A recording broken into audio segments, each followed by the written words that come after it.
Assalamualaikum warahmatullahi wabarakatuh. Waalaikumsalam warahmatullahi wabarakatuh. Selamat pagi dan salam sejahtera untuk kita semua.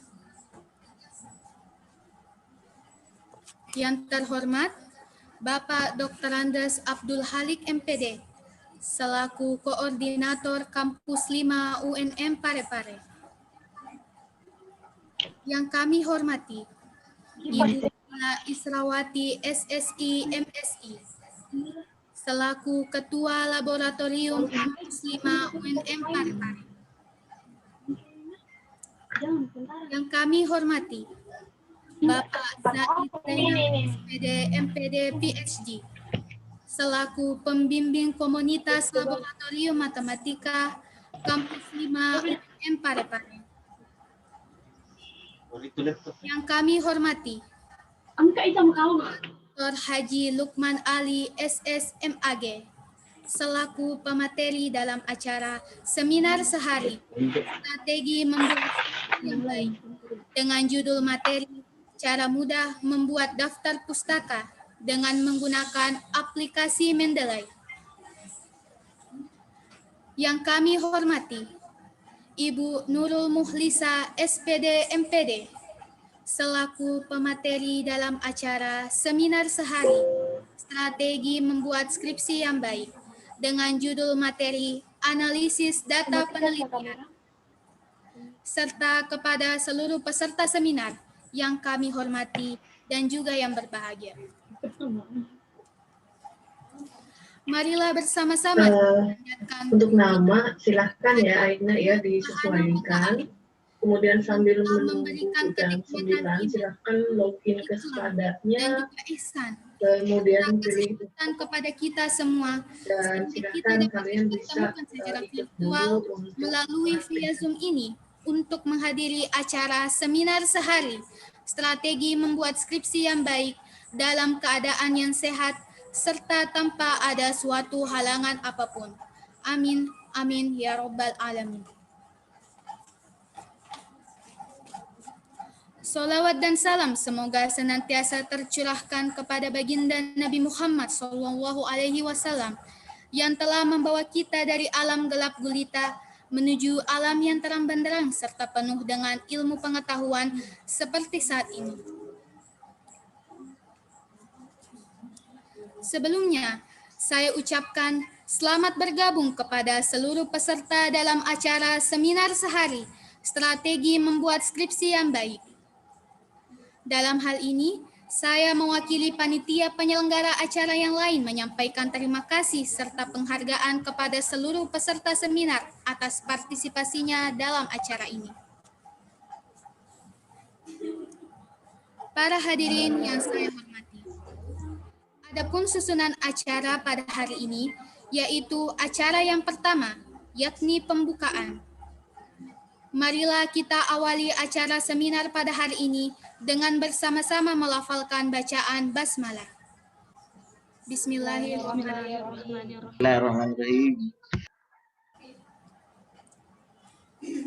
Acara selanjutnya yaitu pembacaan ayat suci Al-Quran oleh Saudari Susrianti.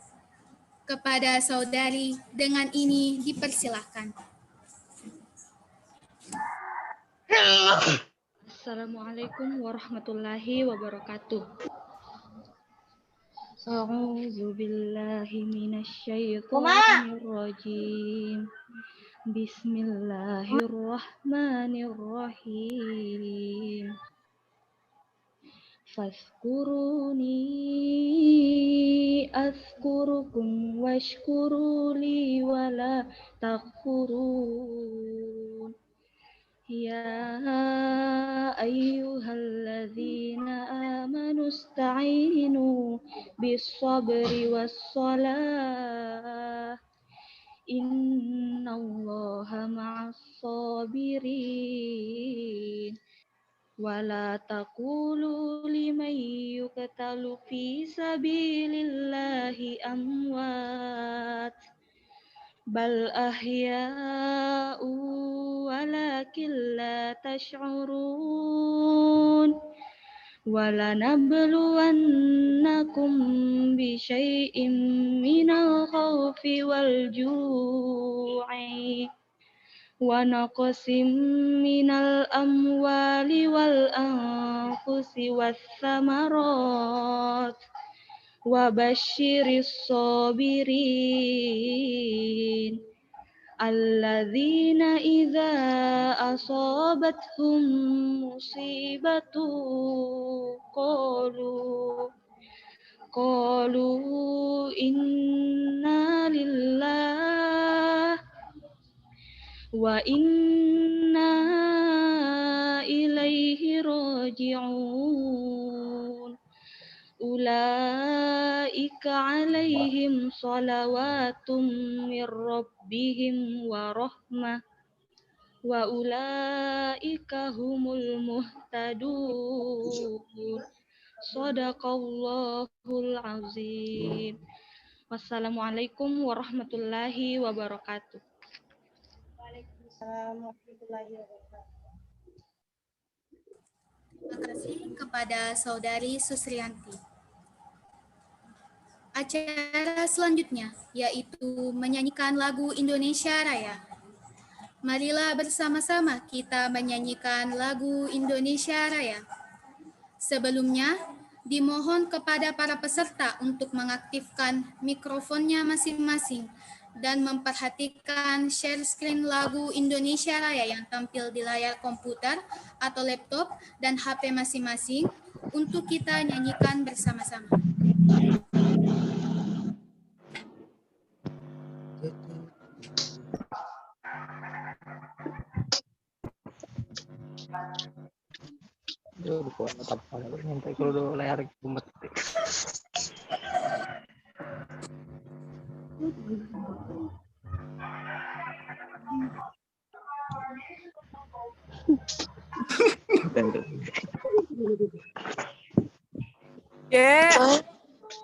Suruh bawa nih Mendre.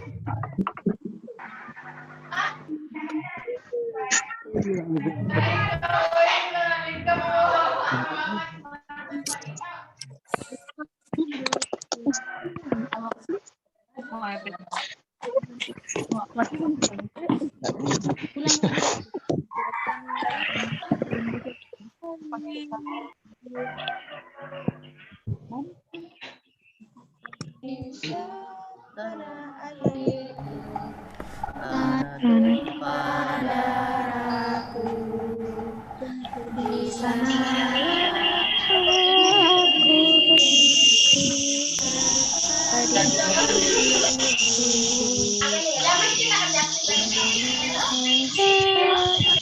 bangsaanku, bangsa dan tanah air.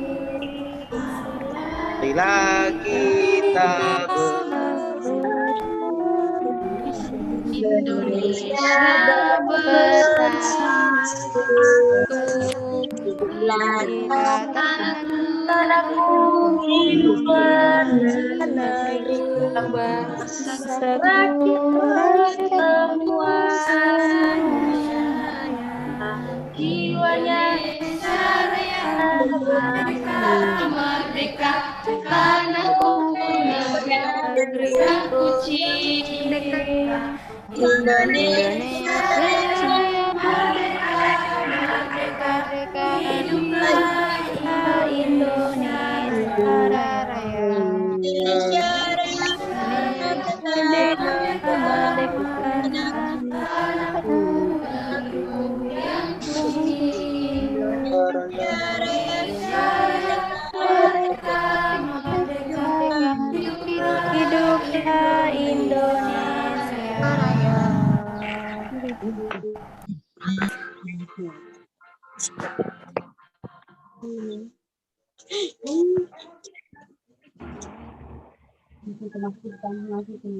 Acara selanjutnya adalah laporan Ketua Panitia oleh Saudara Muhammad Rizali.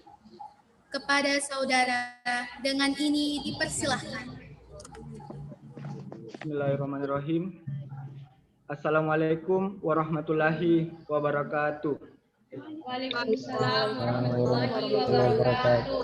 Dan salam sejahtera bagi kita semua. Yang terhormat Koordinator Kampus 5 UNM Parepare, Bapak Dr. Andes Abdul Halik MPD. Yang saya hormati pemateri seminar kali ini, Bapak Dr. Haji Lukman SS MAG.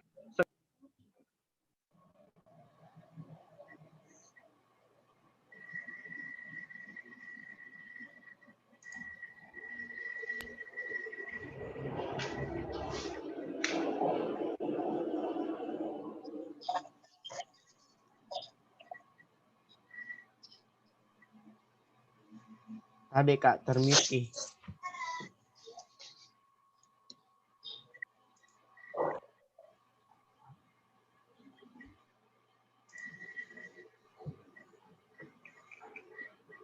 Yang terhormat Koordinator Kampus 5 UNM Parepare, Bapak Dr. Andes Abdul Halik MPD. Yang saya hormati pemateri seminar kali ini, Bapak Dr. Haji Lukman SS MAG, Sekretaris Kampus 5 UNM Parepare, sekaligus dosen pengampu mata kuliah Pendidikan Agama Islam, Kampus 5 UNM Parepare. Dan Ibu Nurul Muhlisa SPD MPD, dosen pengampu mata kuliah Metodologi Penelitian, Kampus 5 UNM Parepare.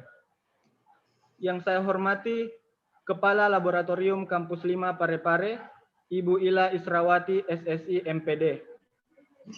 Yang saya hormati Pembimbing Komunitas Laboratorium Matematika Kampus 5 UNM Parepare, Ayahanda Dr. Said Zainal MPD PhD.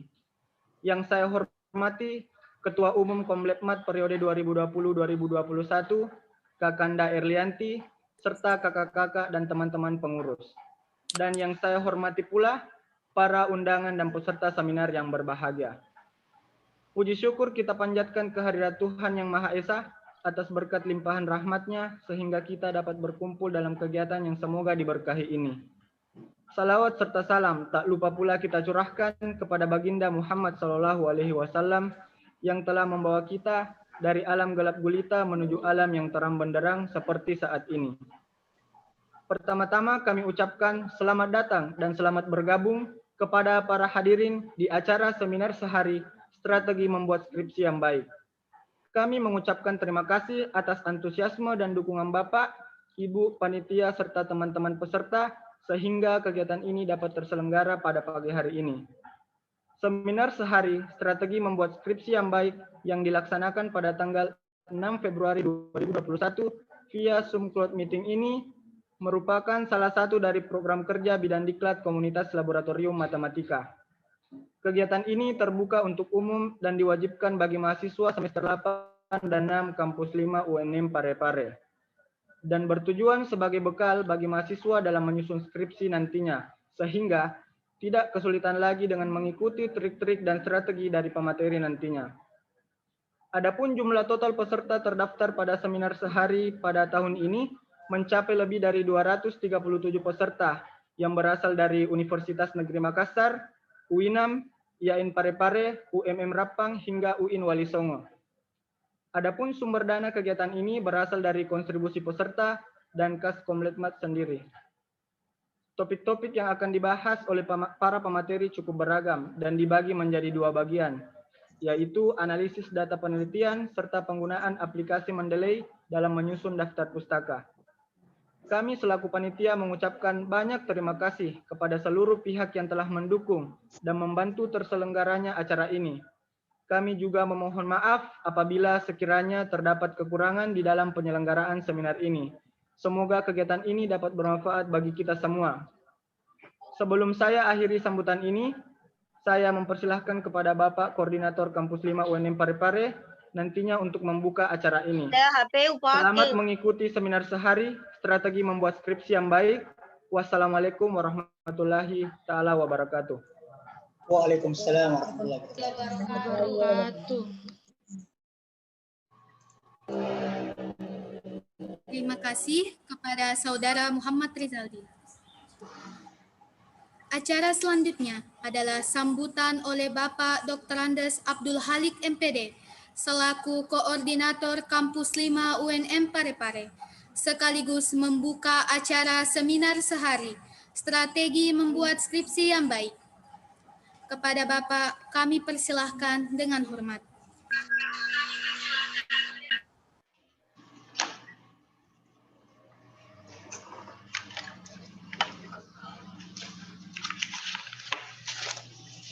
Assalamualaikum warahmatullahi wabarakatuh. Waalaikumsalam warahmatullahi wabarakatuh.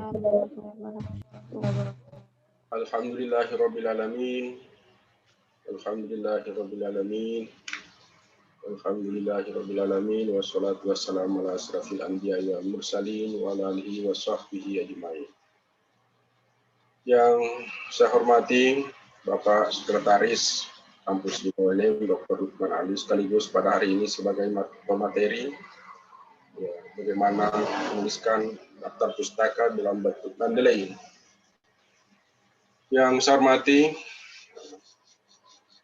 Ibu Kepala Laboratorium Kampus 5 Universitas Negeri Makassar, Bila Israwati, yang baru ada SK-nya tapi belum dilantik ya. Nah, insya Allah mudah-mudahan 1-2 bulan sudah ada pelantikan di kampus UNM di Makassar. Yang saya hormati Bapak Ketua Komunitas Laboratorium Matematika, Dr. Zaid Zainal, SPD, MPD, ya, seharusnya ya, PhD ya, bukan doktor tadi. Jadi Zaid Zainal, SPD, MPD, PhD. Yang untuk hari ini baru 2 alumni, ya, sudah ada 3, sudah ada 2 alumni dari luar negeri, dengan Doktorandus Muslimin MED dari Amerika dan Bapak Dr. Zaid Zainal itu dari Universitas Kebangsaan Malaysia. Ya, alhamdulillah, mudah-mudahan tahun-tahun akan datang bertambah lagi dosen kita yang berasal dari luar negeri. Yang saya hormati Bapak Ibu dosen, ya Ibu Yulia dan Bapak dosen lainnya sempat saya hadir pada hari ini. Dan yang saya banggakan para mahasiswa ya, yang hadir pada Zoom ini, baik dari kampus 5 UNM maupun kampus 5 Makassar maupun dari berbagai perguruan tinggi ya, yang ada di Sulawesi Selatan. Kalau tidak salah dengar juga ada 1-2 orang dari luar Jawa ya, alhamdulillah.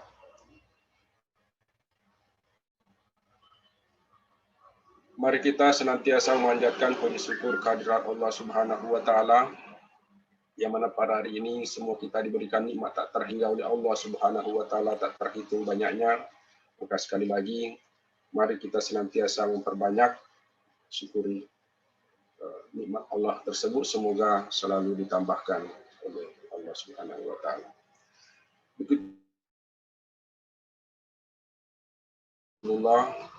Allahumma sholli ala sayyidina Muhammad. Semoga kita semua senantiasa mendapat rahmat rahim Allah Subhanahu wa taala. Karena siapa yang bersalawat 1 kali kepada Allah, kepada Muhammad sallallahu alaihi wasallam, maka kita akan diberi kebaikan 10, diampuni dosanya dan diangkat derajatnya oleh Allah Subhanahu wa taala. Para peserta seminar sehari lewat Zoom ini yang sama berbahagia. Dan pada awal ini juga saya ucapkan terima kasih ya, sebelumnya kepada dalam hal ini Bapak Dr. Zaid Zainal dan seluruh timnya yang memprakarsai pelaksanaan seminar pada hari ini, yang mana kita lihat luar biasa pesertanya ya, 248 pada detik ini. Ya, tentu pula saya beri apresiasi kepada pemateri yang pada hari ini dalam hal ini Bapak Dr. Lukman Ali SS SSI MAG, SSI MAG. Itu juga pada Ibu Nur Muhlisa SPD MPD. Nah, ini Ibu Nur Muhlisa masih fotonya ya, kenapa tidak tampak wajahnya? Ya, ini ditunggu semua wajah cantik kelihatan sekarang ini ya, sudah. Hari ini adalah hari yang berbahagia untuk kita semua, khususnya kepada anak-anakku semua yang 123 yang akan menyelesaikan tugas akhirnya pada semester ini. Nah, ini adalah suatu keberhasilan kita, insya Allah, kalau mampu kita selesaikan dengan baik semua. Untuk itu, ya sebelum, ya walaupun sudah ada 6 orang kemarin yang seminar proposal, ya, dan mudah-mudahan segera yang lain juga menyusul untuk minggu depan dan seterusnya, ya, untuk melakukan seminar proposal sehingga tepat waktu nanti semua bisa selesai dengan baik. Nah, untuk itu sebelum kita seminar ini, ya kita awali ini seminar bagaimana menulis skripsi yang baik. Untuk kita harapkan ya, skripsi yang terselesaikan pada tahun ini jauh lebih bagus, jauh lebih berkualitas ya, dibanding tahun-tahun sebelumnya.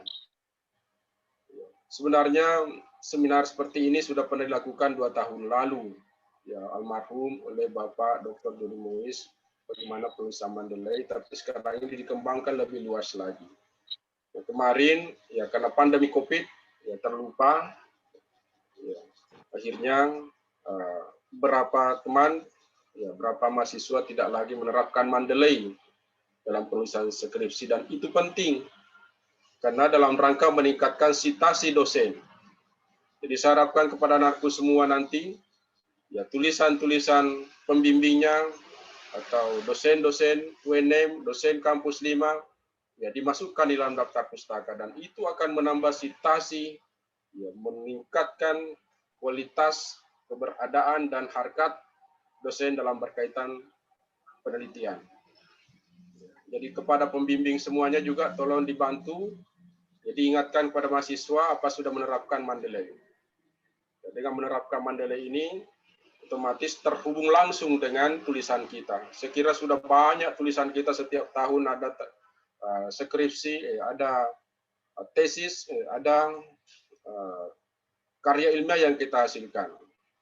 Jurnal-jurnal, ya, sudah rata-rata setiap dosen saya kira 10-20-an itu, karena sudah 10 tahun terakhir intensif menulis jurnal, kadang 1, kadang 2 setiap tahun. Ya, silahkan cari itu semuanya dan mohon Bapak Ibu dosen ya membuka itu semua kepada bimbingannya supaya bisa dijadikan salah satu citasi.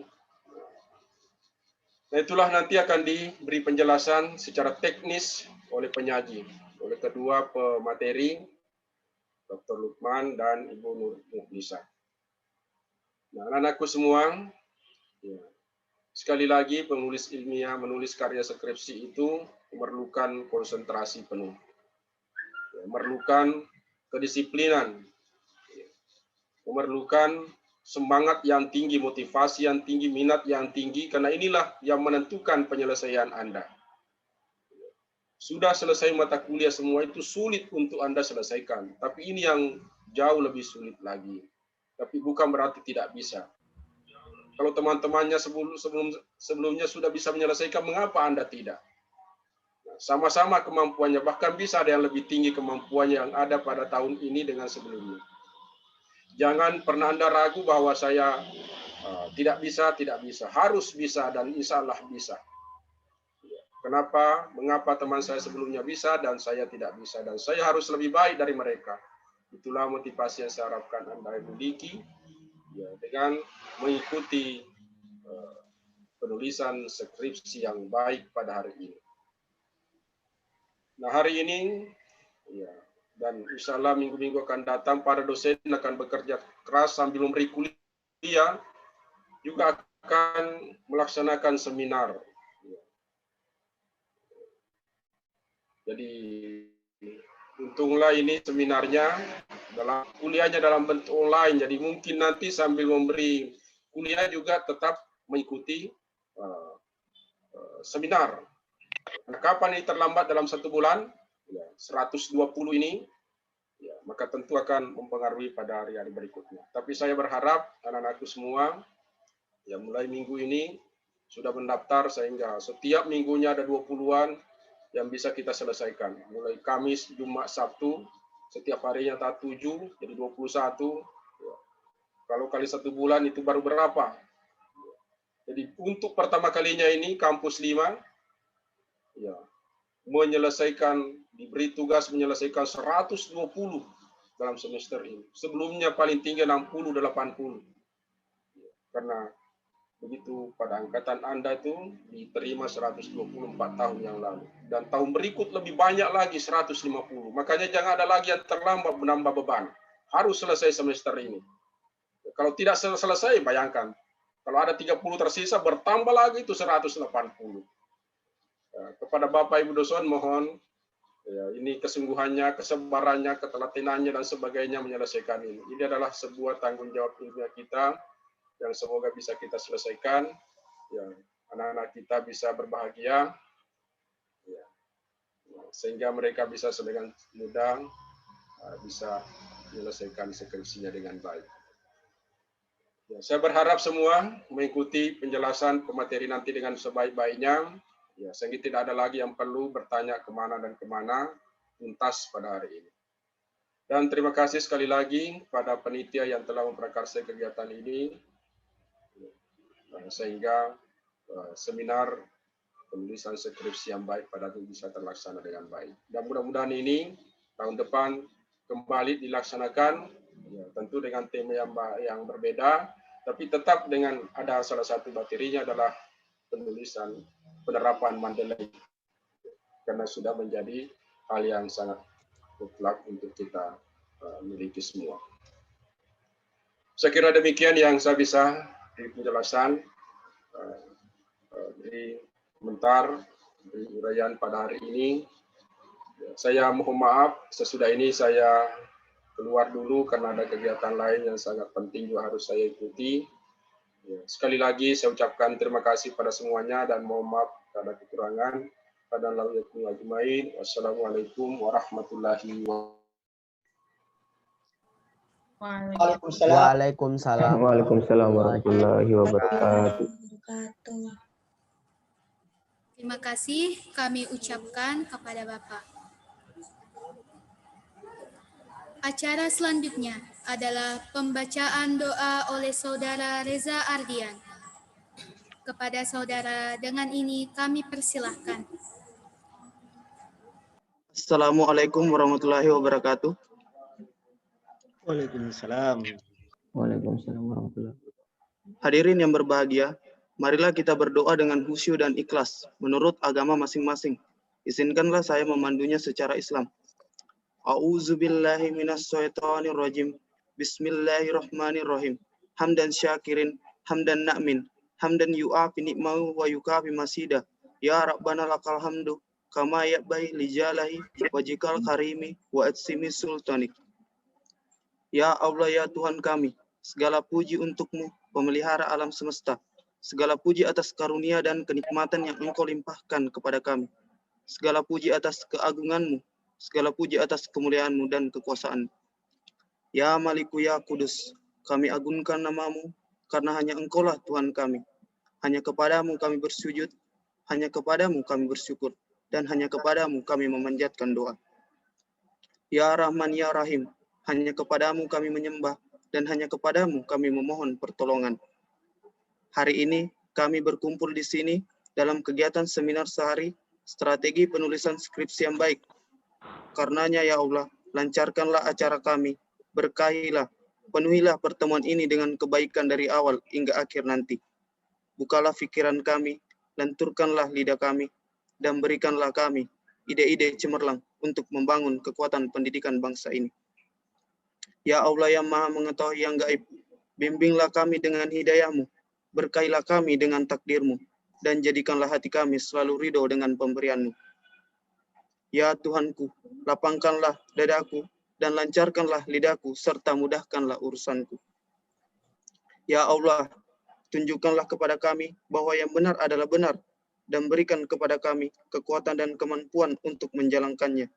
Serta tunjukkan bahwa yang salah adalah salah dan berikan kami kekuatan dan kemampuan untuk meninggalkannya. Rabbana atina fid dunya hasanah wa fil akhirati hasanah wa qina azabannar. Wa sallallahu ala Muhammadin wa ala alihi wa ashabi ajmain. Subhana rabbika rabbil izzati amma yasifun. Wassalamu alal mursalin walhamdulillahi rabbil alamin. Yang daftar banyak, tapi belum pada konflik.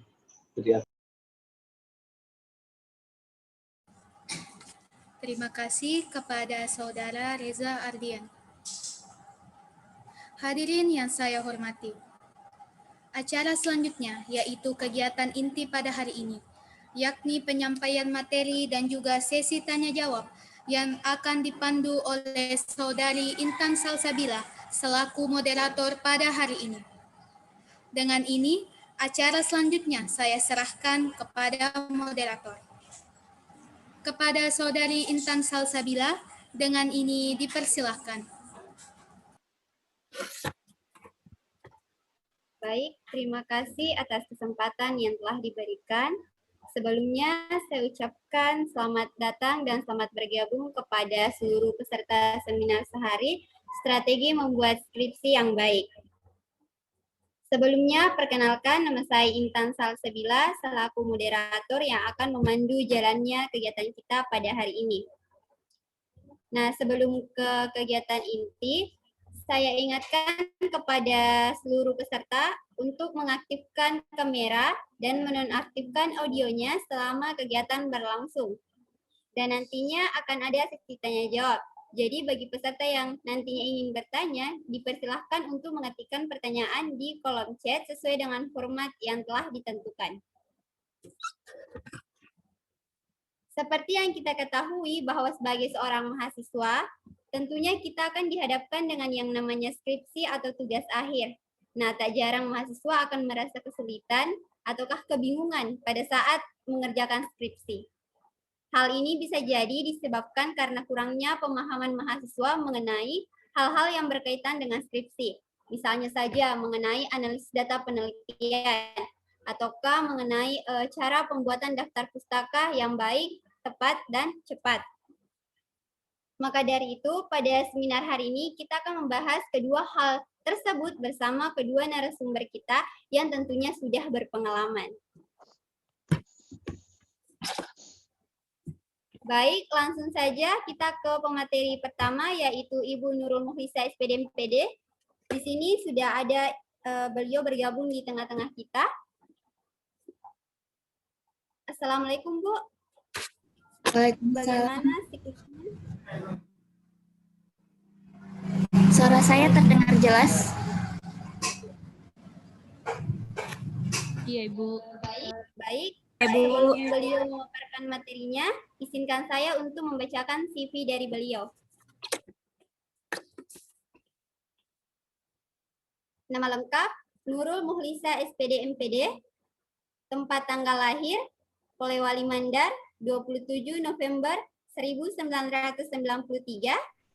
Alamat baru, pekerjaan dosen kampus 5 UNM Parepare. Motto, memiliki kebaikan hati tanpa karena.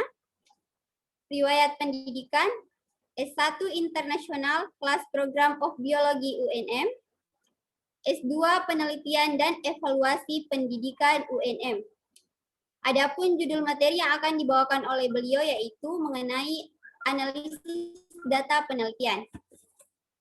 Nah, untuk mengefisienkan waktu, saya persilahkan kepada Ibu Nurul Muhlisa, SPD MPD untuk memaparkan materinya.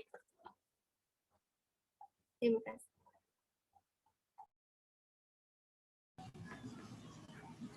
Terima kasih. Assalamualaikum. Waalaikumsalam warahmatullahi wabarakatuh. Waalaikumsalam warahmatullahi wabarakatuh.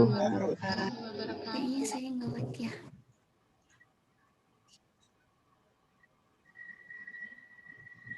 Dan selamat pagi. Pagi, Bu. Yang pertama-tama, yang terhormat Bapak Koordinator Kampus 5 UNM Parepare, Bapak Dr. Andes Abdul Halik MPD. Yang terhormat Bapak Sekretaris Koordinator Kampus 5 UNM Parepare, Bapak Dr. Haji Lukman SSMAG. Yang saya hormati Bapak Ibu dosen kampus 5 UNM Parepare, dan yang saya cintai dan saya banggakan para mahasiswa kampus 5 UNM Parepare.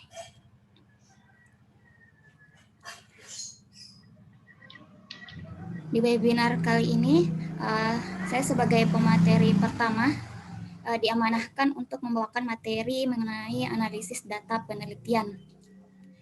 Khususnya bagaimana menganalisis data untuk penelitian dengan pendekatan kuantitatif, di mana para mahasiswa akan menggunakan SPSS untuk menganalisis data penelitiannya.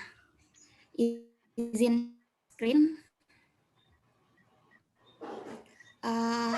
Tolong hostnya ini ya diizinkan untuk share screen. Saya tidak bisa share screen.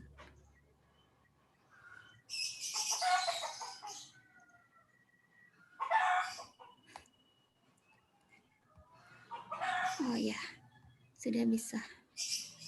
Terima kasih.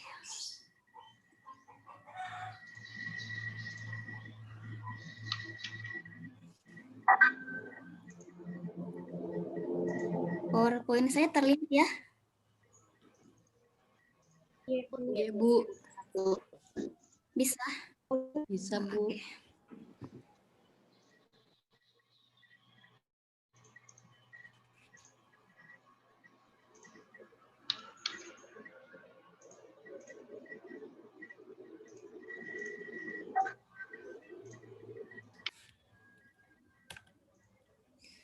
Nah, untuk data beberapa jenis peneliti siswa yang sedang ini menyusun skripsi dan deskriptif, eksperimen, dan penelitian korelasional. Jadi, saya akan membahas bagaimana menganalisis data ketiga penelitian ini. Saya akan bahas satu persatu tentang analisis datanya.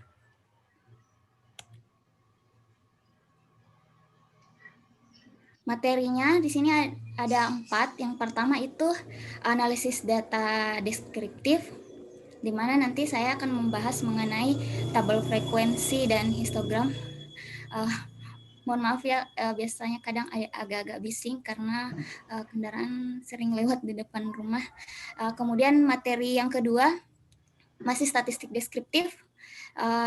Di sini saya akan membahas mengenai mean atau rata-rata, median, modus, range, maksimum, minimum, standar deviasi, dan variasi. Jadi rata-rata dan kawan-kawannya. Kemudian ketiga uji T, di mana di sini uji T-nya ada uji T sampel berpasangan dan uji T sampel bebas.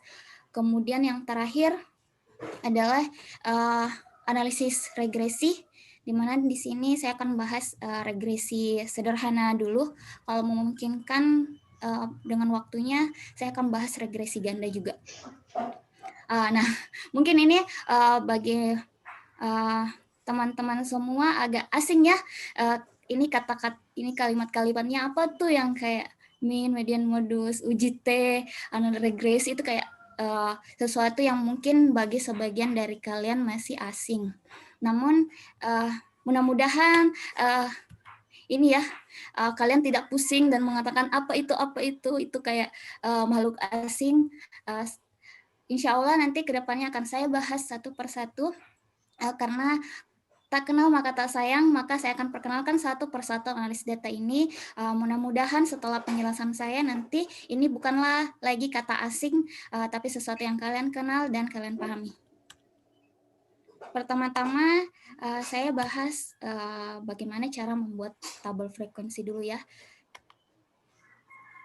Saya ke analisis data deskriptif. Nah, untuk analisis data deskriptif ini akan dilakukan oleh seluruh mahasiswa yang meneliti, baik itu penelitiannya berupa PTK, eksperimen, korelasi, itu semuanya deskriptif, pasti akan melakukan analisis data deskriptif. Jadi bukannya kayak kalian eksperimen atau kalian korelasi, kalian tidak melakukan analisis data deskriptif. Tidak. Semua penelitian yang saya sebutkan tadi akan melakukan analisis data deskriptif. Mungkin kalian sudah pernah lihat ya yang kayak tabel-tabel seperti ini. Tabel-tabel seperti ini namanya tabel ini frekuensi, tabel distribusi frekuensi, atau ada juga yang menyebutnya dengan tabel kriteria, atau ada yang juga yang menyebutkannya dengan sebutan tabel ini tabel kategori. Nah, kalau di penelitian PTK kalian sudah memiliki kriteria tersendiri, di mana kayak angka-angkanya ini misalnya nilai dari 90 ke 100 itu tergolong dari sangat tinggi. Nah, itu didapatkan dari teori yang ada. Jadi kalian sudah punya rujukan. Nah, pertanyaannya sekarang adalah bagaimana kalau variabel kalian bukan hasil belajar, di mana kalian tidak memiliki kategorinya. Jadi kategorinya itu kalian harus buat sendiri. Contohnya adalah motivasi belajar. Misalnya ya kalau ada judul kalian yang analisis motivasi belajar atau analisis minat belajar siswa. Nah, itu berarti kalian harus buat tabel kriterianya sendiri.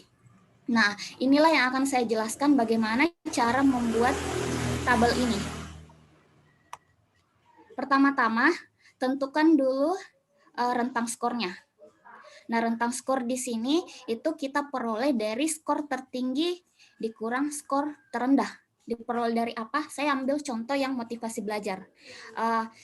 Dari kalian kalau ada yang penelitian deskriptif atau ada yang penelitian korelasi, kalau variabelnya itu seperti motivasi, minat, apalagi ya kayak fasilitas belajar, itu menggunakan ini skor, kemudian skornya itu diperoleh dari hasil angket. Pasti kalian akan memberikan angket ke siswanya. Nah, di angket itu kan ada beberapa pernyataan.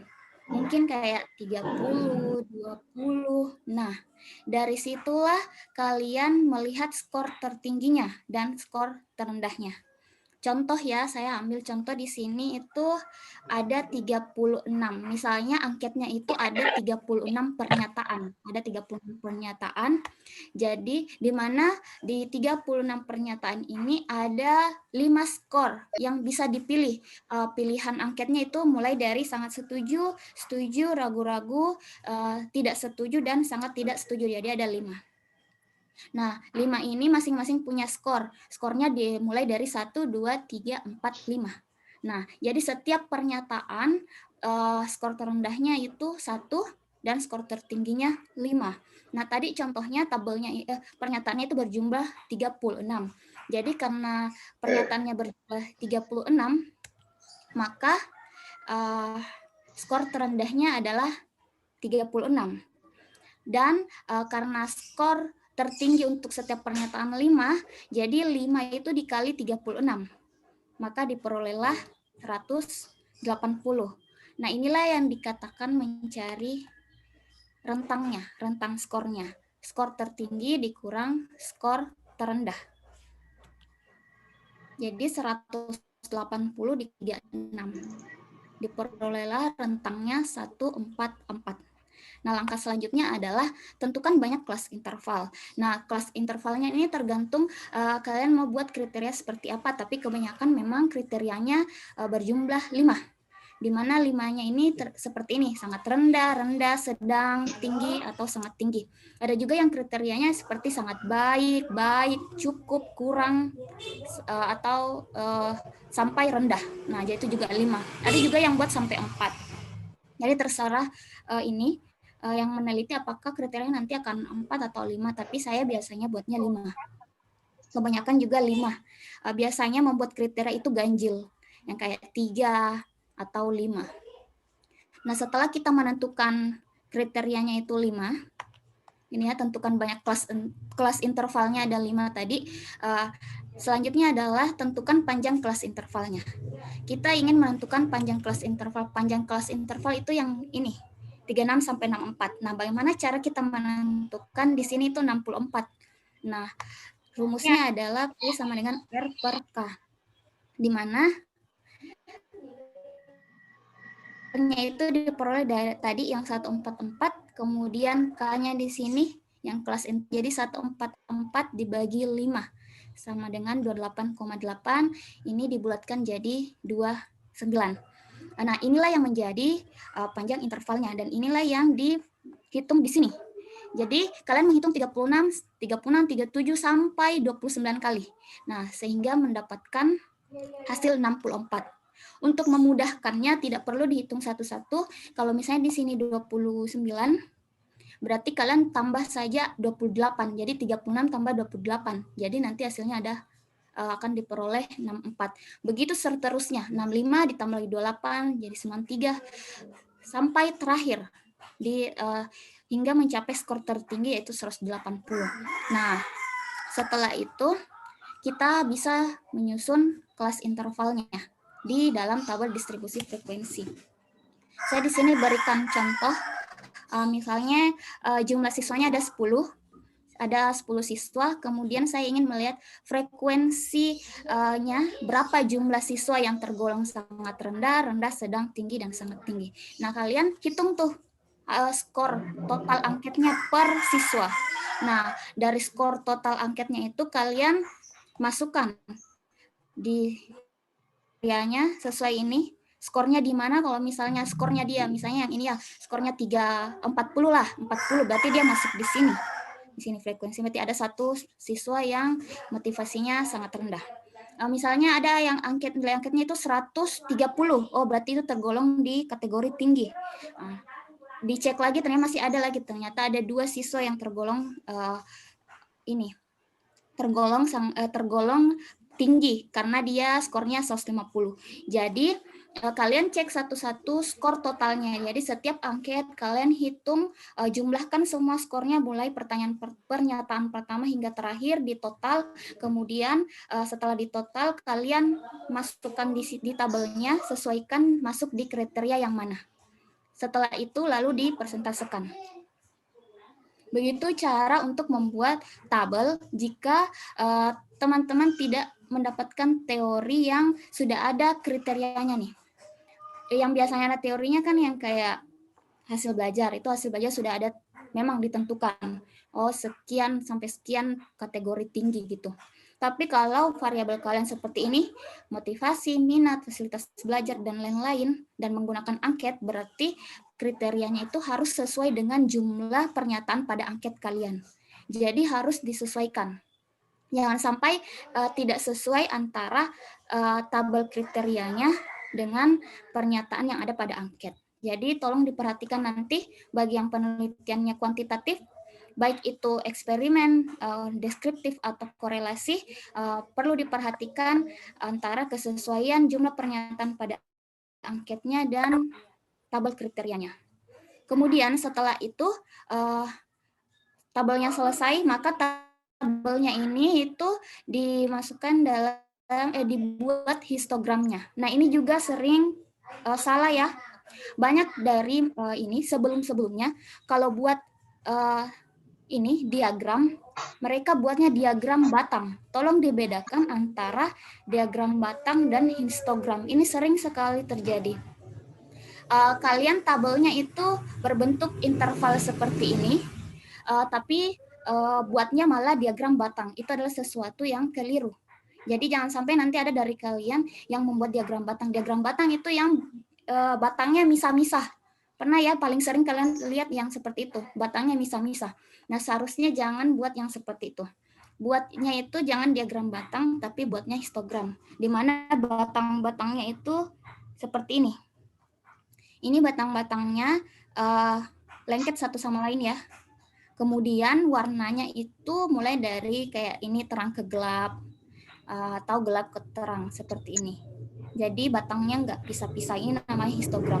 Untuk data terkelompok, ini kan terkelompok ya datanya. Nah, kalau data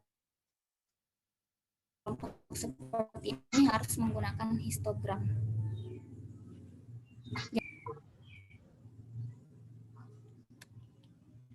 Kemudian saya lanjut ke bagian analisis statistik deskriptifnya. Nah, di sini kalian telah akan menganalisis data menggunakan SPSS.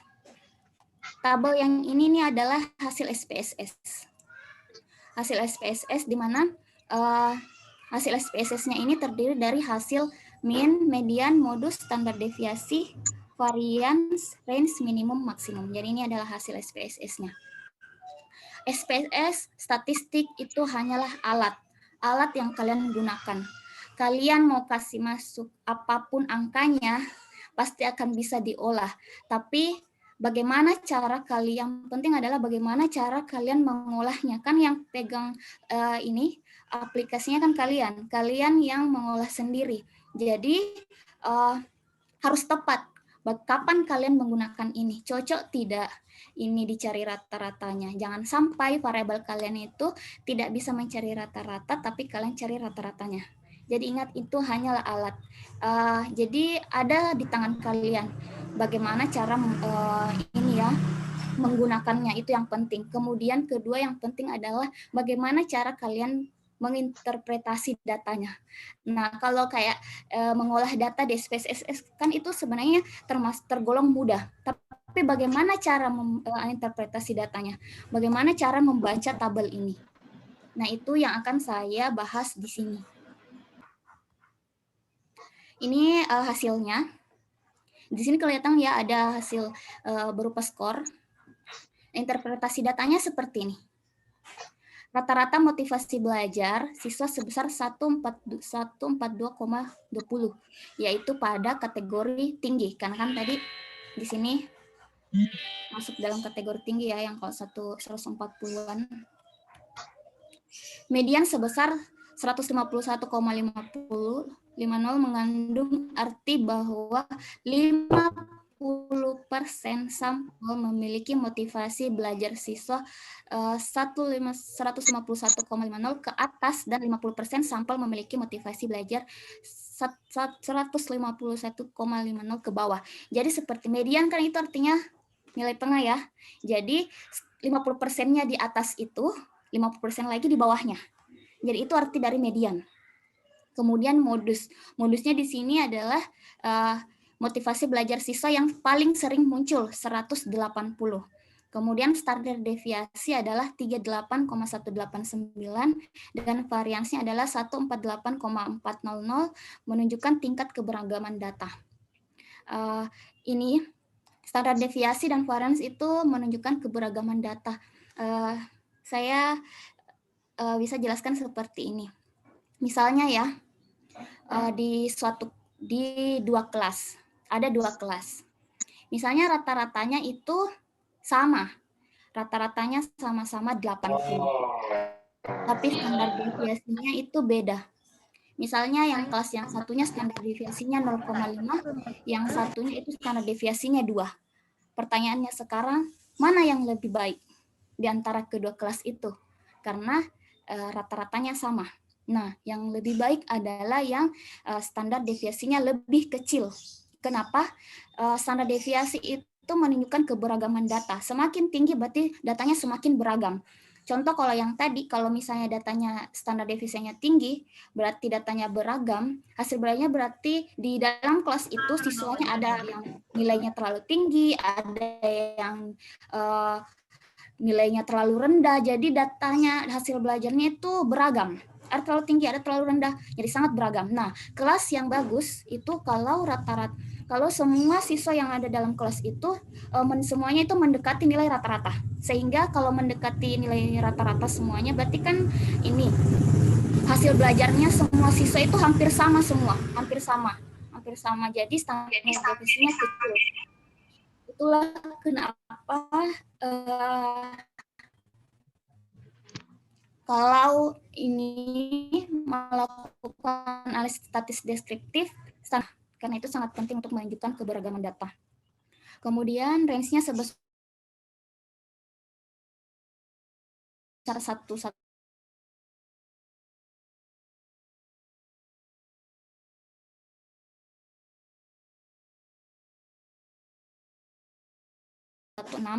Di sini range-nya itu dikurang 64.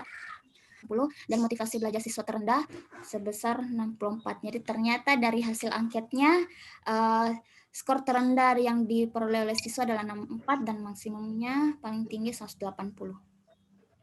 Begitu cara mengolah analisis statistik deskriptif.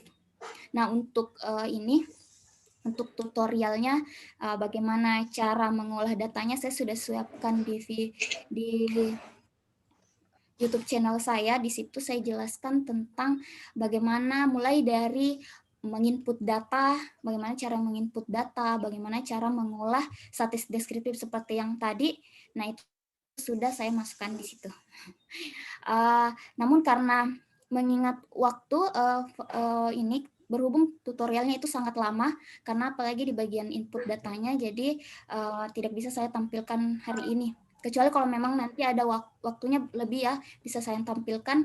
Tapi kalau tidak, di PowerPoint saya ini sudah ada linknya dan akan saya bagikan nanti PowerPoint ini. Untuk mulai dari input data sampai mengolah statistik deskriptif yang tadi.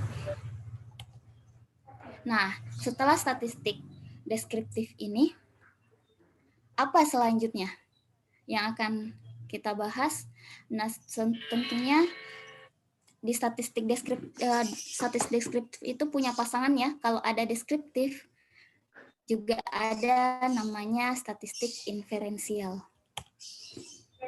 Dan di statistik inferensial itu ada berbagai macam. Nah, ini kita sudah mulai masuk di bagian statistik yang agak rumit. Agak rumit, punya simbol-simbol yang ini ya, simbol matematikanya sudah kelihatan. Tidak seperti yang tadi di sini, dan inilah intinya apalagi kalau kalian penelitian eksperimen dan penelitian korelasi. Seperti yang saya sebutkan di awal bahwa nantinya setelah deskriptif akan ada inferensial untuk penelitian eksperimen dan penelitian korelasi. Nah, di sini sebelum saya masuk ke penjelasan mengenai bagaimana statistik inferensial untuk penelitian eksperimen dan korelasi yang tadi, ini adalah hal yang perlu kalian ingat. Perlu diingat, kalau perlu dihafal, jangan sampai sering terlupa. Hafal ini kriteria pengujiannya. Kan kalau kalian penelitian eksperimen atau korelasi, kalian akan menguji hipotesisnya. Kalian ingin menguji hipotesis, dan untuk menguji hipotesis itu ada kriterianya. Ada kriterianya kapan H0-nya ditolak, kapan H0-nya diterima. Nah, kriterianya seperti ini. Tolak H0 jika p-value-nya kurang dari atau sama dengan alfa. Terima H0 jika p-value-nya lebih dari alfa. Jadi dihafal ya, tolong dihafal mulai dari sekarang. Kalau bisa dihafal memang sekarang. Tolak H0 jika p-value-nya kurang dari atau sama dengan alfa. Terima H0 jika p lebih besar dari alfa. Ini dihafal supaya ini memudahkan. Kalau kalian sudah hafal ini akan mudah nanti kalau menginterpretasi data penelitiannya nanti. Setelah kalian uji SPSS, kalian bisa ini langsung tahu, oh ini kesimpulannya seperti ini. Karena dia p-value-nya kurang dari alfanya. Nah, tolong dihafal, tolak H0 jika p-value-nya kurang dari atau sama dengan alfa. Terima H0 jika p-value-nya lebih dari alfa. Alfanya di sini adalah 0,05. Ingat, alfanya sama dengan 0,05. Jadi nanti kalian akan membandingkan p-value-nya dengan 0,0 ini. Sekarang mungkin ada dari kalian bertanya, kenapa sih perkataannya selalu tolak H0, terima H0? Padahal ada yang juga namanya H1. Hipotesis kan ada dua ya, ada H0, ada H1. Kenapa kalimatnya selalu tolak H0, terima H0? Kenapa selalu H0? Nah,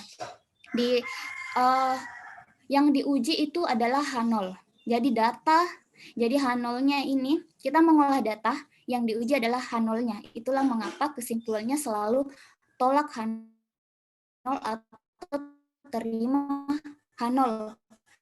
Karena yang diuji adalah H0-nya. Kemudian P, di mana kalian, pertanyaan kedua kan, kalau kalian olah SPSS, nanti akan ada signifikansi, paling ujung. Biasanya paling ujung. Tidak semua, tapi biasa ujung. Dengan tulisan sig. itu adalah signifikansi. Nah, itulah p-value-nya. Dan itu yang akan kalian bandingkan dengan alfa. Apakah atau lebih kecil atau sama dengan 0,05. Jadi tolong sekali lagi tolong dihafal, tolak H0 jika p-value-nya kurang atau sama dengan alfa. Terima H0 jika p-value-nya lebih dari alfa. Mudah-mudahan sudah dihafal ya. Kok nggak mau? Ya, saya mulai dengan penelitian eksperimen dulu. Untuk memudahkan saya berikan contoh langsung satu judul. Misalnya judul penelitiannya yaitu pengaruh model pembelajaran discovery learning terhadap hasil belajar siswa. Jadi judulnya pengaruh model pembelajaran discovery learning terhadap hasil belajar. Pengaruh suatu model terhadap hasil belajar.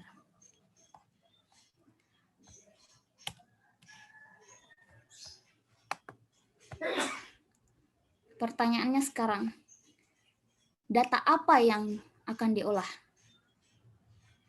Judulnya tentang pengaruh model pembelajaran terhadap hasil belajar. Data apa yang diolah? Tentunya data hasil tes. Kemudian pertanyaan selanjutnya adalah, di mana diperoleh data hasil tes itu? Dan maksudnya kapan kita mengambil data itu? Pasti itu pertanyaan selanjutnya. Jawabannya adalah sesuai dengan desain eksperimennya. Jadi, kan di desain eksperimen itu ada berbagai macam desain eksperimen. Nah, data apa yang diolah? Di mana kita ambil datanya? Data yang mana kita ambil? Nah, itu harus disesuaikan dengan desain eksperimennya.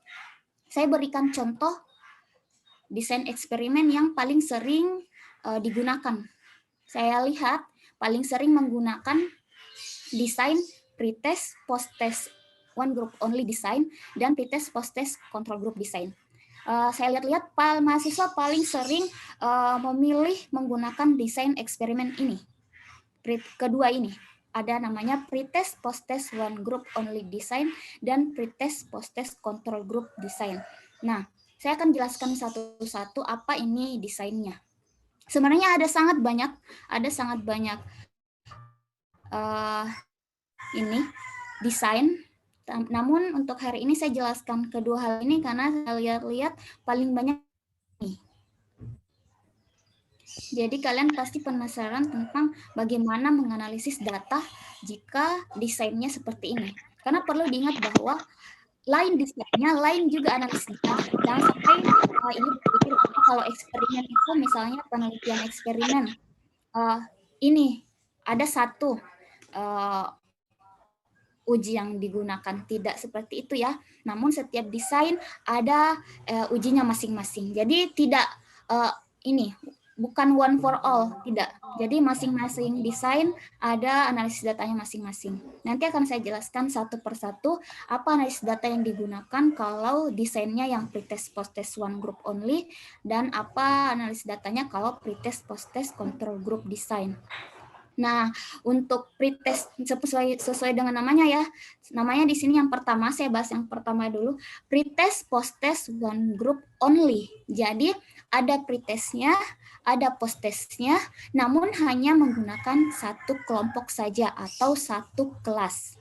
Saya ulang, pretest, post-test, one group only artinya ada pretestnya, ada post-testnya, namun hanya menggunakan satu kelas atau satu grup.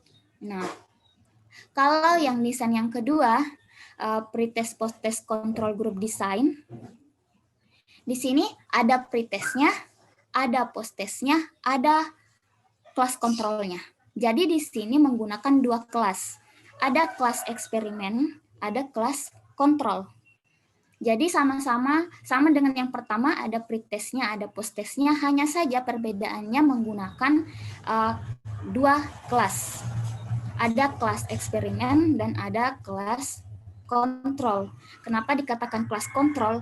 Karena kita tidak memberikan perlakuan di kelas itu. Di kelas eksperimen, kita memberikan perlakuan.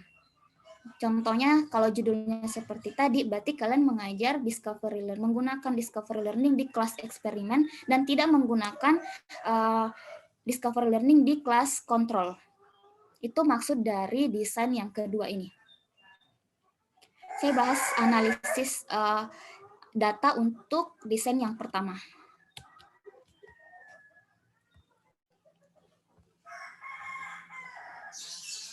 Pretest, post-test, one group only design. Nah, sudah saya katakan di awal bahwa di desain ini kita hanya menggunakan satu kelas dan diberikan pretest dan post-test. Jadi kita berikan tes awal, dulu sebelum kita memberikan perlakuan atau sebelum kita mengajar. Setelah kita memberikan perlakuan yang tadi discovery learning-nya, kita berikan tes akhir lagi atau post-test. Jadi ada 2 kali tes sebelum dan setelah diberikan perlakuan discovery learning yang tadi, yang saya jadikan contoh. Nah, oleh karena itu, data yang digunakan adalah data tes awal dan tes akhir, atau data pretest dan post-test, sebelum dan sesudah. Oleh karena itu, hipotesis penelitiannya adalah H0-nya tidak terdapat perbedaan hasil belajar siswa sebelum dan setelah diberi model pembelajaran discovery learning. H1-nya terdapat perbedaan hasil belajar siswa sebelum dan setelah diberi model pembelajaran discovery learning. Jadi kita akan menguji apakah terdapat perbedaan antara hasil belajar sebelum dan setelah diberi model pembelajaran discovery learning tersebut. Jadi seperti ini. Judulnya adalah pengaruh suatu model terhadap hasil belajar. Namun untuk mengetahui apakah model ini berpengaruh atau tidak, maka kita menerapkan model tersebut dan membandingkannya. Membandingkannya itu sesuai dengan desainnya masing-masing. Saya bahas yang pertama yang tadi pretest, post-test, one group only dulu. Jadi dibandingkan antara sebelum dan setelah, apakah ada perbedaan atau tidak. Nah, kalau ada perbedaan dan setelahnya itu memang lebih tinggi dibanding sebelum, berarti kan ada pengaruh. Nah, nanti akan saya bahas selanjutnya bagaimana olah datanya dan bagaimana menarik kesimpulannya nanti. Nah, kemudian terkait tentang hipotesis penelitian ini ada di bab 2 bagian akhir. Saya ulangi, di bab 2 bagian akhir hipotesis penelitian. Nah, kebanyakan hipotesis penelitian itu memang ada di H1. Kebanyakan. Kayak ini ya, karena sesuai teorinya terdapat perbedaan hasil belajar siswa sebelum dan setelah diberi model pembelajaran discovery learning. Karena hipotesis penelitian itu kan diperoleh dari teori. Karena hipotesis itu sendiri adalah jawaban teoritis. Nah, jadi kebanyakan memang di H1. Penelitiannya. Tidak semua, ada yang tidak, ada yang ada di H0. Namun kebanyakan. Kemudian saya lanjut, selain hipotesis penelitian ada namanya hipotesis statistik. Nah, inilah yang akan diuji, inilah yang akan dianalisis. Dan ini letaknya di bab 3 di bagian analisis data. Untuk pretest, post-test, one group only design, kita akan menggunakan uji T sampel berpasangan. Namanya uji T sampel berpasangan. Kenapa namanya uji T sampel berpasangan? Karena ada sebelum dan setelah. Ini namanya sepasang ya, sebelum dan setelah. Kemudian hanya datanya itu diperoleh dari satu kelompok.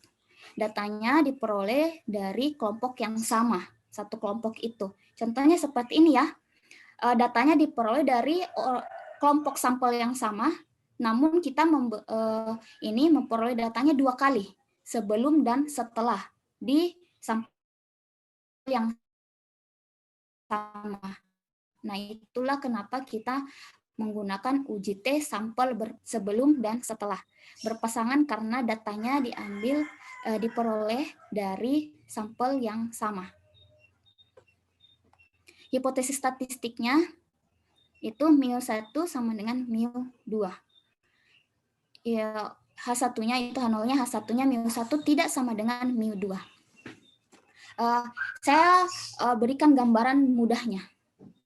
Mengapa di sini ada mu1 sama dengan mu2? Mu ini rata kelompok pertama di sini kelompok data yang sebelum. Mu2 di sini adalah rata kelompok data setelah. Jadi kita kan ingin membandingkan pretest dan posttestnya. Nah, seperti saya bilang tadi, kalau misalnya ini H0-nya itu tidak terdapat perbedaan. Kemudian itu yang diuji. Apakah ini kedua kelompok ini sebelum dan setelah itu punya perbedaan atau tidak? Nah, di sini hipotesis penelitian H0-nya tidak terdapat. Kalau tidak terdapat, sudah pasti simbolnya adalah sama dengan tidak terdapat perbedaan. Berarti dengan kata lain sama. Jadi data hasil belajar sebelum dan setelah itu sama. Kalau sudah berat, itu artinya tidak terdapat perbedaan. Itu arti dari ini, mu1 sama dengan mu2. Oke, lanjut. Kalau di H1 di sini mu1 tidak sama dengan mu2. Dengan kata lain, mu1 atau data pretestnya sebelum dan data posttestnya atau setelah diberikan model pembelajaran discovery learning itu tidak sama, atau dengan kata lain terdapat perbedaan hasil belajar. Nah, inilah yang akan kita uji nanti, apakah hasilnya nanti tidak terdapat atau terdapat. Kita akan lihat apakah H0-nya diterima atau ditolak. Kalau H0-nya diterima, maka kesimpulannya tidak terdapat perbedaan. Kalau H0-nya ditolak, berarti terdapat perbedaan hasil belajar. Ini adalah hasil SPSS, tabel yang hijau ini, pinggiran hijau ini. Kalau di SPSS itu namanya pair sample test, uji tes sampel berpasangan, hasilnya akan seperti ini. Untuk interpretasi datanya,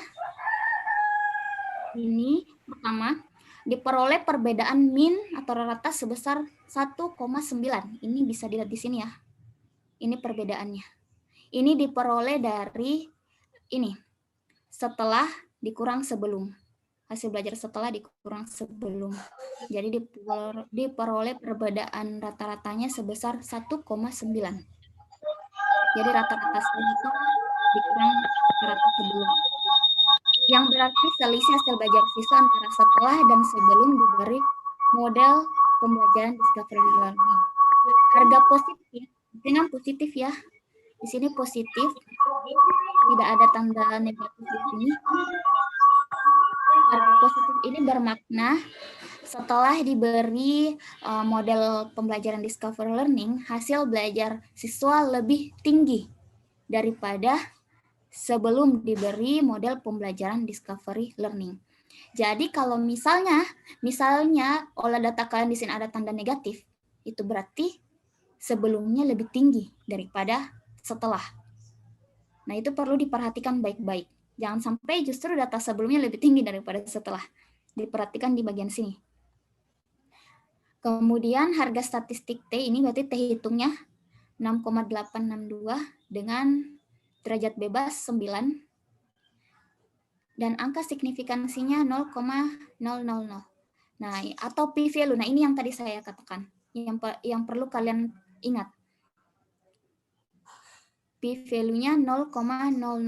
Tadi kriterianya tolak H0 kalau p-value-nya kurang dari atau sama dengan 0,05.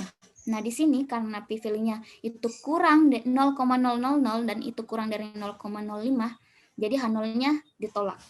Dengan demikian disimpulkan bahwa terdapat perbedaan hasil belajar siswa yang signifikan antara sebelum dan setelah diberi model pembelajaran discovery learning. Nah, berdasarkan interpretasi data ini, kita lihat terdapat perbedaan min dan bermakna positif kemudian signifikan juga terdapat perbedaan dan signifikan, berarti bisa disimpulkan bahwa model pembelajaran discovery learning berpengaruh terhadap hasil belajar siswa.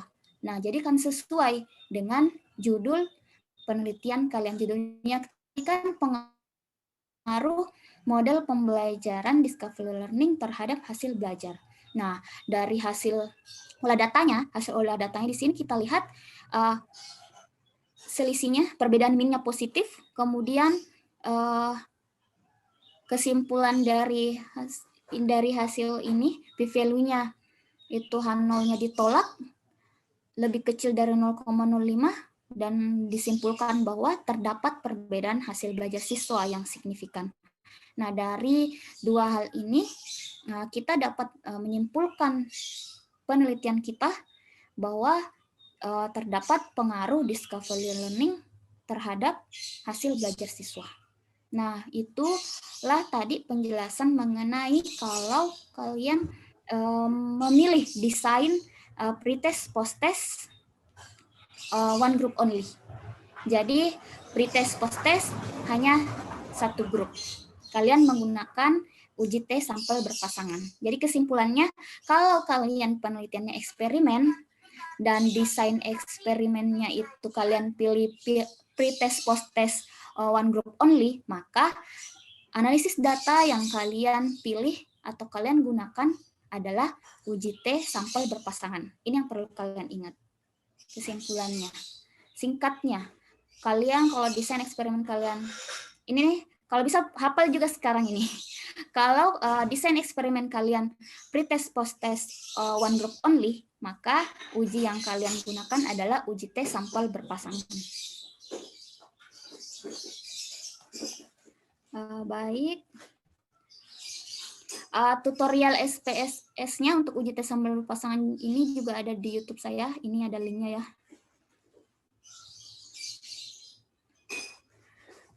Pretest, saya lanjut ke desain yang kedua.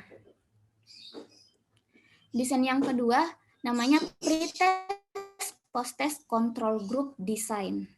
Jadi kita menggunakan dua kelompok kelas. Ada kelompok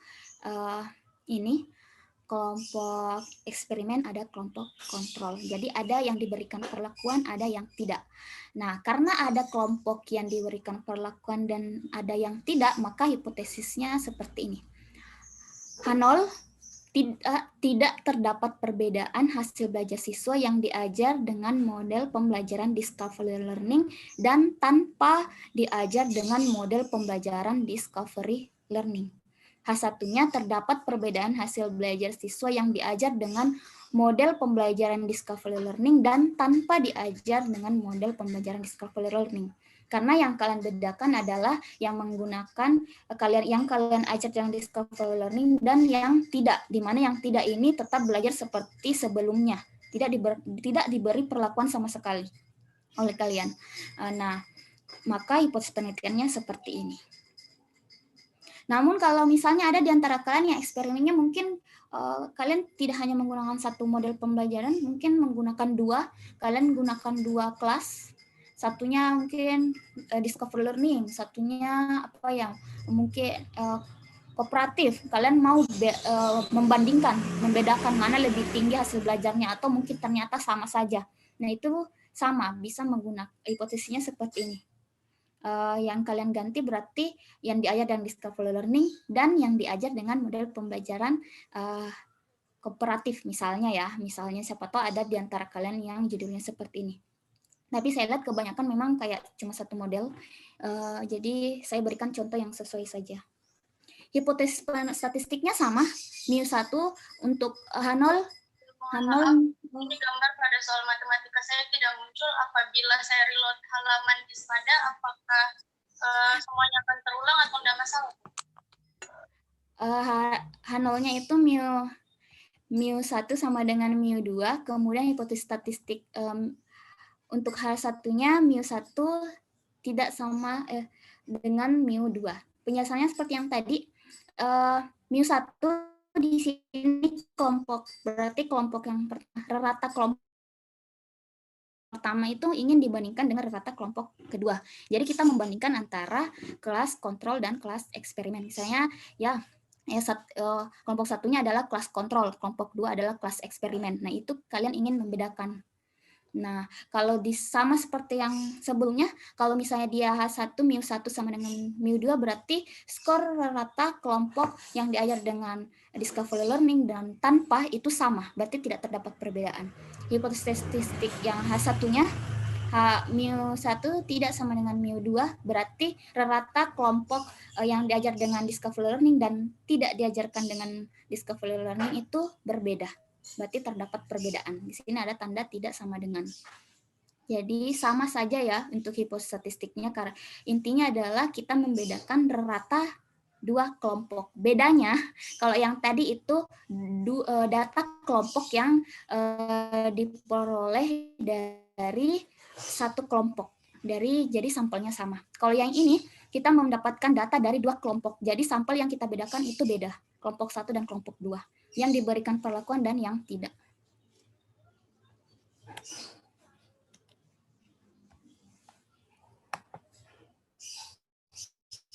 Interpretasi datanya.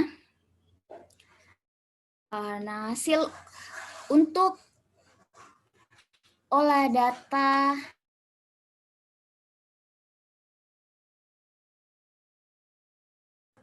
dengan desain pretest, post-test, control group design, maka uji yang akan kalian pilih adalah uji tes sampel bebas. Kalau kalian pilih desainnya pretest, post-test, one group only, hanya satu kelompok, kalian menggunakan uji tes sampel berpasangan sebelum dan setelah.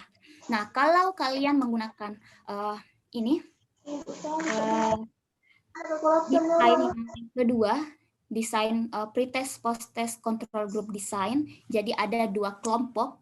Dari dua kelompok, sampelnya berbeda, maka kalian bisa menggunakan uji T sampel bebas. Dari namanya, jadi saya selalu mengaitkan dengan nama ya. Jadi setiap nama itu punya makna, sama halnya seperti ini, sama kayak desain. Namanya itu tidak diberi sembarangan karena memang punya makna. Kayak tadi uji T sampel berpasangan. Nah, sama halnya dengan ini. Uji T sampel bebas. Di sini kenapa diberikan nama sampel bebas?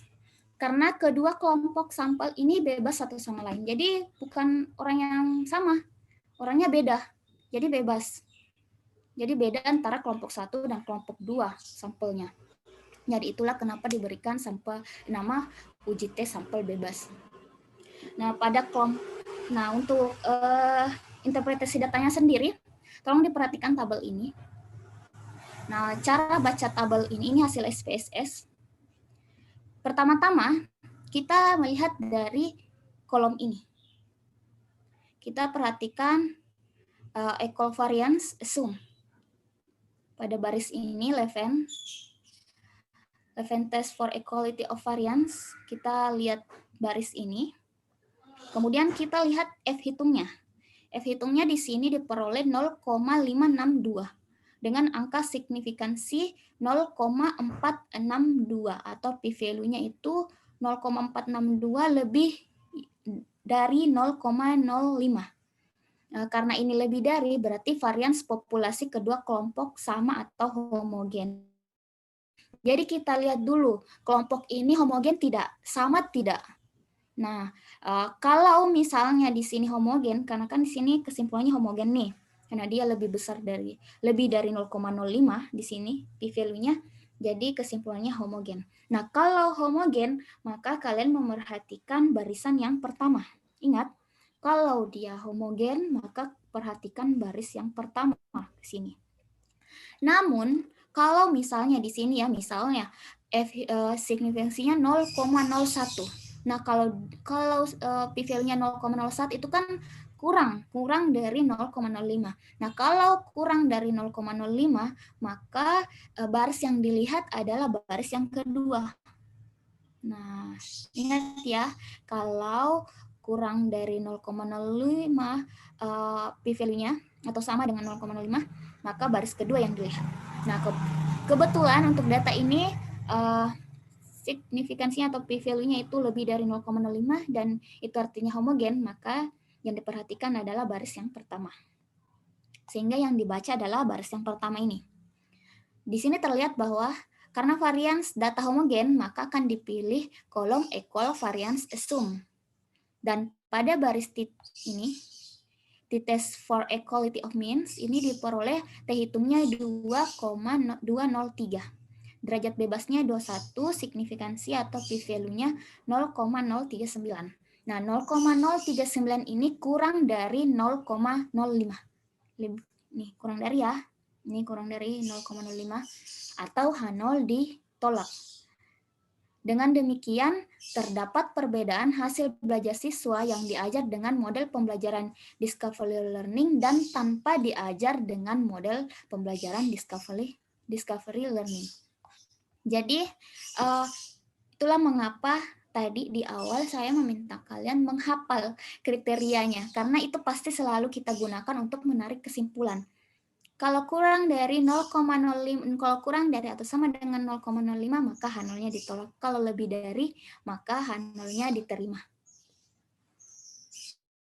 Jadi tolong diperhatikan bagian itu. Jadi nanti kalau kalian baca kalau mau interpretasi datanya itu mudah. Karena kalian sudah hafal, oh ini lihatnya, oh ini kurang dari 0,05, berarti H0-nya ditolak. Dengan demikian terdapat perbedaan. Nah, karena kesimpulan dari interpretasi datanya ini terdapat perbedaan hasil belajar, oleh karena itu kita bisa menyimpulkan bahwa penelitian kita itu terdapat pengaruh model pembelajaran discovery learning terhadap hasil belajar. Jadi di bab 5 kita sudah bisa menyimpulkan, memberikan kesimpulan bahwa terdapat pengaruh discovery learning terhadap hasil belajar. Dan kesimpulan itu diperoleh dari interpretasi data ini. Karena interpretasi datanya terdapat perbedaan, nah maka kita bisa menyimpulkan seperti itu.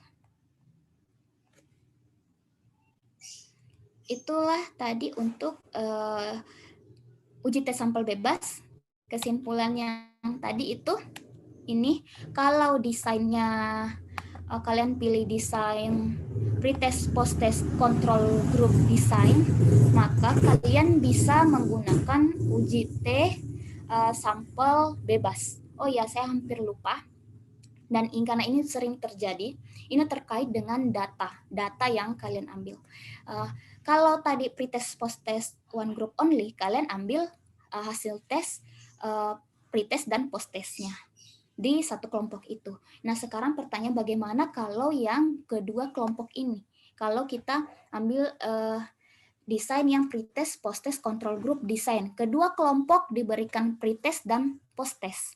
Nah, data apa yang digunakan? Nah, kalau kalian memilih untuk menggunakan uji tes sampel bebas, maka kalian harus menggunakan data selisih dari pretest post-testnya. Selisih pretest post-test dari kedua kelompok. Bagusnya kalian menggunakan n-gain, gain yang ternormalisasi.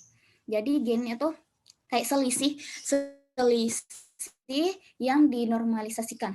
Nah, data itulah yang kalian input di SPSS dan olah. Jadi jangan sampai kalian menggunakan data post-test saja. Kalian hanya menginput data post-test, kemudian kalian uji. Tidak seperti itu. Tapi kalian gunakan data selisih dari pretest post-test kedua kelompok. Jadi ada selisih pretest post-test kelompok kontrol, ada selisih dari post-test pretest dari kelompok eksperimen. Bagusnya kalian pakai n-gain. Gain yang ternormalisasi. Ingat ya, jangan gunakan skor post-test. Kalau kalian hanya gunakan skor post-testnya, nah untuk apa pretestnya? Itu dia. Nah, kalau kalian juga hanya mengolah data post-testnya, lebih baik kalian jangan gunakan desain ini. Ada namanya desain post-test only control group. Jadi tidak ada pretestnya, hanya ada post-test. Post-test diberikan ke kedua grup kontrol dan grup eksperimen. Nah, kalau seperti itu boleh hanya menggunakan post-test. Namun kalau kalian menggunakan pretest post-test, maka yang kalian input datanya itu masuk di SPSS bukan hanya post-testnya saja, tapi selisih, cari dulu selisih antara post-test dan pretestnya. Bisa lihat menggunakan n-gain-nya. Saya sarannya seperti itu, gunakan n-gain. Skor n-gain-nya yang dimasukkan.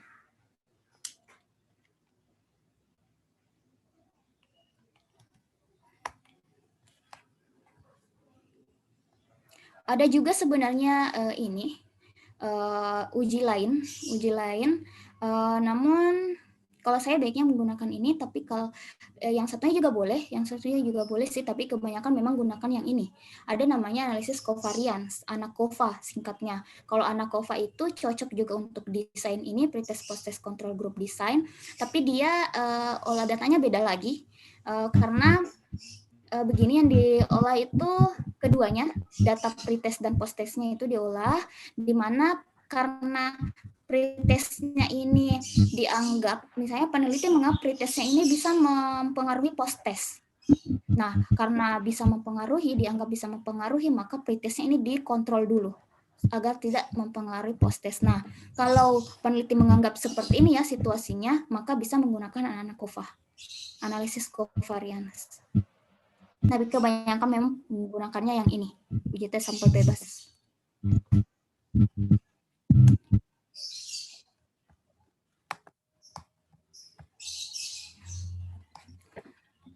Nah, saya sudah masuk ke bagian yang terakhir ya. Dan ini juga cukup banyak mahasiswa yang punya judul seperti ini. Penelitian korelasi. Oh iya, jangan lupa yang saya katakan tadi awal mengenai deskriptif yang tabel, yang histogram, dan rata dan kawan-kawan itu tetap harus ada di penelitian eksperimen dan korelasi. Jadi yang kayak tadi eksperimen ada desain-desainnya, ini lagi korelasi harus ada deskriptifnya lebih dulu. Inferensial itu tidak ada artinya tanpa deskriptif, itu yang perlu kalian ingat.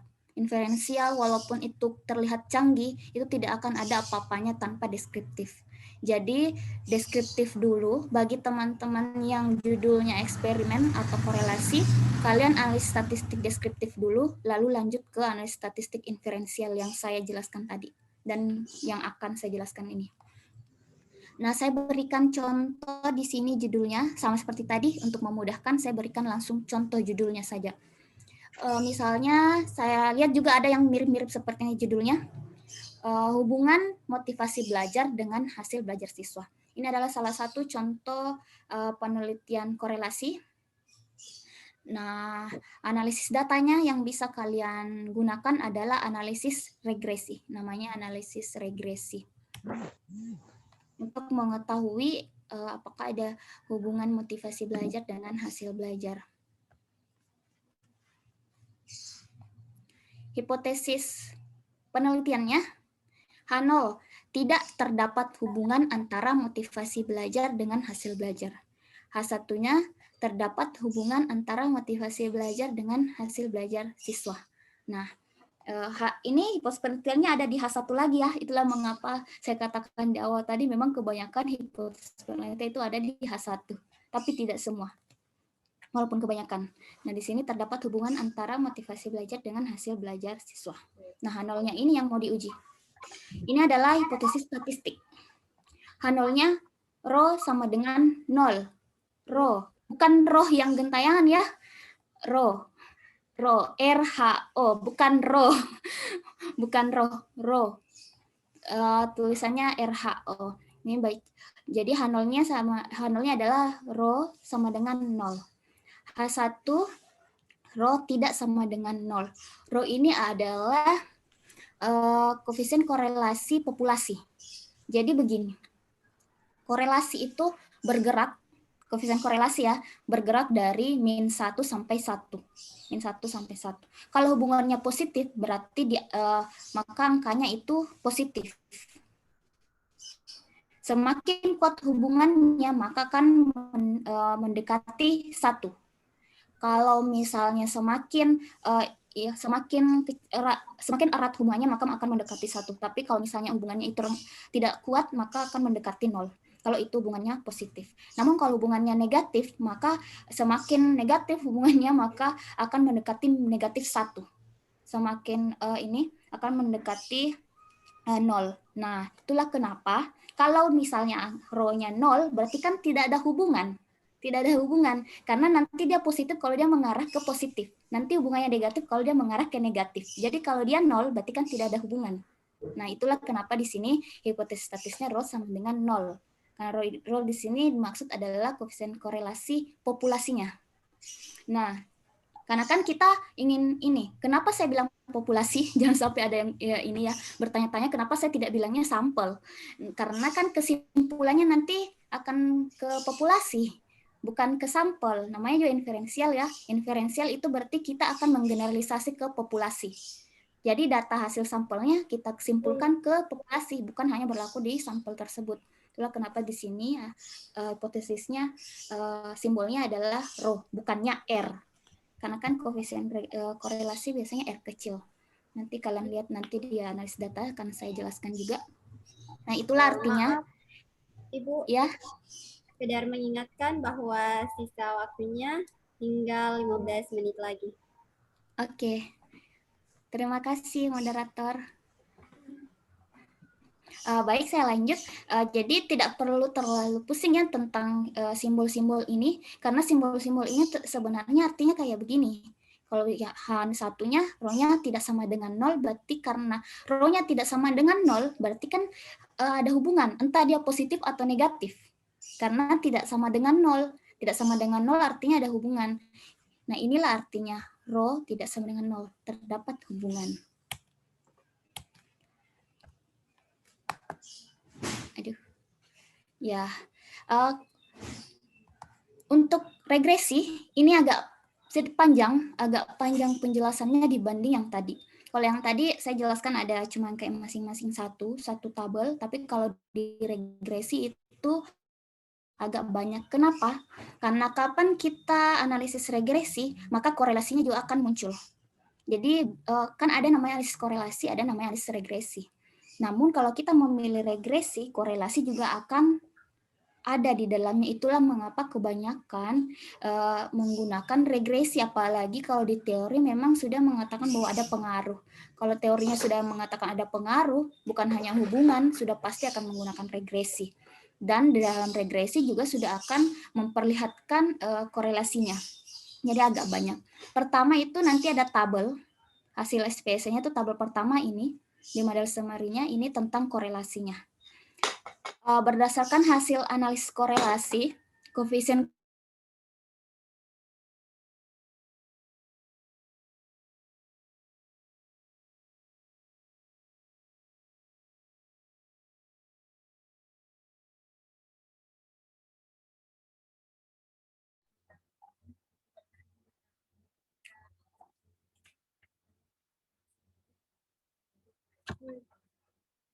Baik, untuk seluruh peserta diharapkan untuk tetap stay karena jaringan dari pematenya 0,621.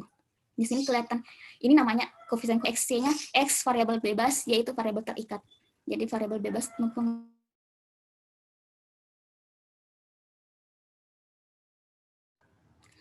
mohon maaf tiba-tiba hilang. Saya share screen kembali. Ada rezeki, Bu. Tadi langsung hilang. Ada kita tahu. Maaf saya ulang ya. Saya tadi sampai di bagian F hitung. F hitungnya di sini 0,014. Ini kurang dari 0,05. Jadi karena kurang dari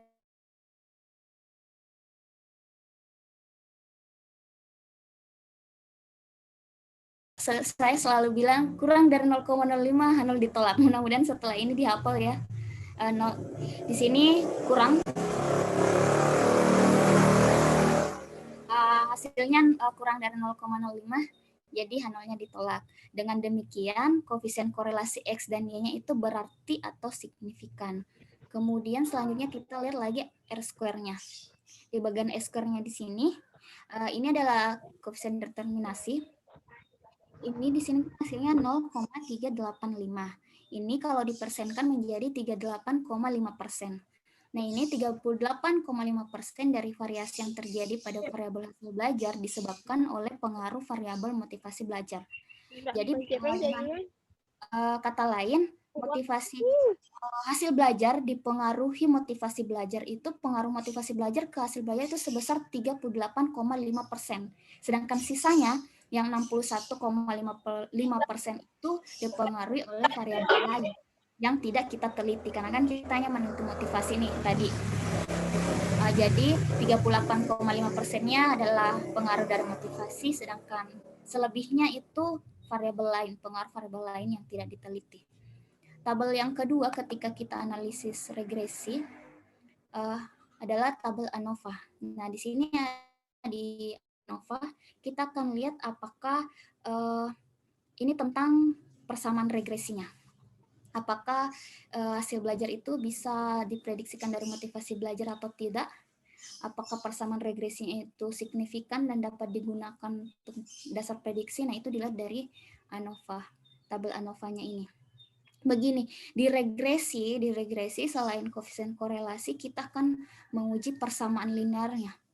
Mungkin ada yang ingat ada persamaan linear namanya Y sama dengan A ditambah BX. Mungkin ada yang ingat Y sama dengan A tambah BX. Nah, itu yang mau dilihat apakah itu signifikan atau tidak. Nah, di sini F hitungnya 8,145 dan signifikansinya 0,014. Jadi ini kurang dari 0,05 jadi signifikan dan dapat digunakan untuk membuat dasar prediksi. Artinya hasil belajar